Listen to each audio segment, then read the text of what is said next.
This choir is Kantem Juntos from Panjim Church, Immaculate Conception Church, Panjim. This is our Sunday choir. We always sing at the Portuguese Mass at 10:30 every Sunday. It's the only Portuguese Mass in Goa. And we are really proud and happy to sing every Sunday and even more to be here every year.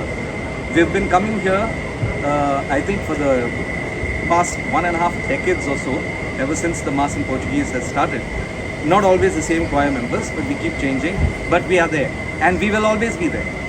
This particular year, we are so happy to have been here because I personally am happy because the last hymn that was sung was the iconic Goan hymn called São Francisco Xavier, which is sung in Konkani, which has been sung in Konkani for the past 2 centuries.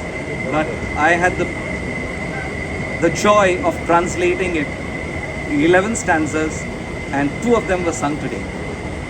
So I think together with me, the entire choir rejoices today.